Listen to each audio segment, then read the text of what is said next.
मध्यावयसे मनो ये आम नित्यायुक्ताम उपासते श्रद्धया परयोपास्ते ते मे युक्तमा च मतः।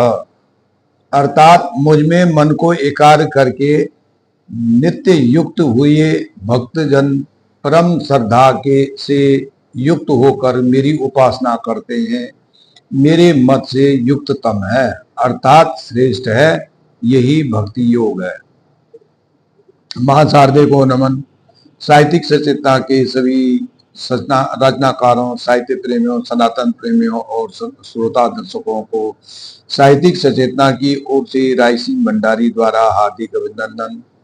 हम आपके सामने नित्य प्रस्तुति को लेकर के उपस्थित होते हैं। आज की वीडियो श्रृंखला के धारावाहिक में आप जो है भक्ति योग के बारे में जानेंगे। तो ये उपरोक्त जो सूक्ति है वो पतित पावनी मोक्षदायिनी श्रीमद् भगवत गीता के 12वें अध्याय भक्ति योग के दूसरे श्लोक से है, जिसमें भगवान श्री कृष्ण अर्जुन को विषाद से निकाल करके सांख्य योग का उपदेश देते हैं। भक्ति क्या है? सरल भाषा में कह दिया जाए तो ईश्वर की उपासना को ही भक्ति कहा जाता है। यानी भगवान की जो आराधना है वह भक्ति है।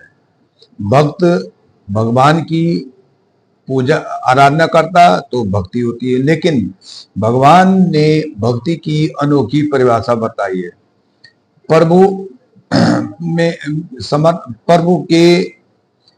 पूर्ण समर्पण को ही भक्ति कहते हैं। जो साधक सदा ही प्रभु चिंतन में लगा रहता है, जो प्रभु के ही विचारों में रहता है, जिसको प्रभु पर ही एकमात्र विश्वास है, वे उत्तम श्रेणी के साधक हैं। उनको ही उपासना की और उनकी उपासना ही भक्ति और वही सच्चा भक्ति योग है। भक्ति हृदय के तन मन प्राण और आत्मा से प्राण से संबंधित है।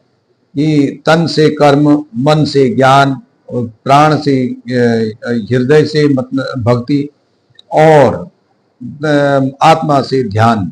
ये योग जो है इनके अनुसार चलते हैं। भक्ति में हृदय की जो भूमिका होती है, हालांकि भक्ति जो है भक्ति का जो केंद्र हृदय है, जैसे शरीर का कर्म केंद्र है, मन का ज्ञान है, उसी प्रकार भक्ति का केंद्र हृदय है। हम हृदय को प्रभु को हृदय में जब प्रभु को बिठा देते हैं तब भक्ति का भाव आरंभ हो जाता है। इसलिए सबसे पहले हमें ये चंचल मन को एकाग्र करना पड़ता है।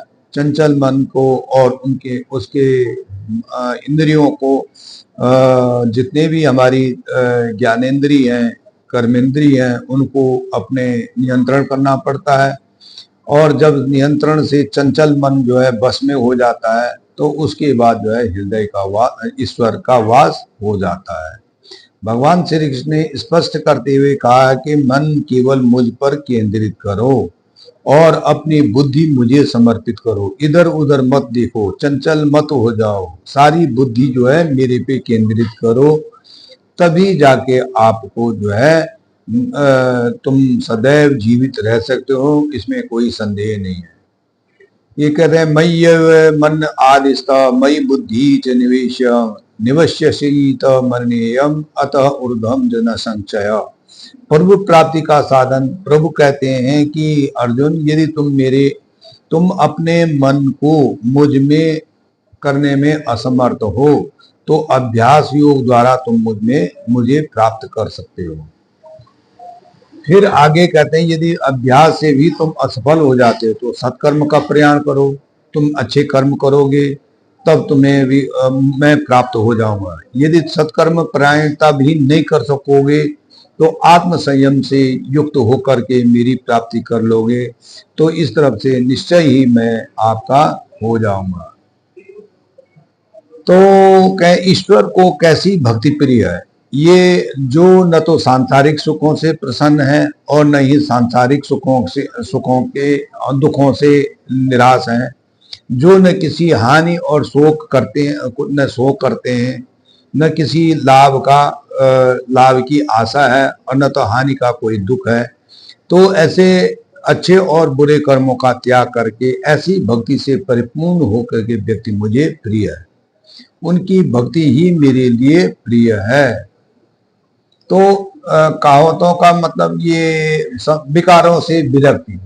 एक तो सबसे पहले चंचल मन को स्थिर करने के लिए विकारों से विरक्ति लेनी पड़ती है। काम, क्रोध, लोभ, मोह और अहंकार, इनसे आदमी अगर उसको ले लेता है, इसके छुटकारा पा लेता है, तो तभी जाके उसकी भक्ति योग आ जाता है। कहावतों में भक्ति, वैसे दूसरे शब्दों में कहा जाएगा कि भूख के भक्ति नहीं होती है, या पानी भूख में भक्ति मिले तो चरणामृत है, खाने में भूख मिले तो भक्ति है, भक्ति मिले तो प्रसाद है, यात्रा में भक्ति मिले तो तीर्थ है, संगीत में भक्ति मिले तो भजन है, और घर में भक्ति मिले तो मंदिर है।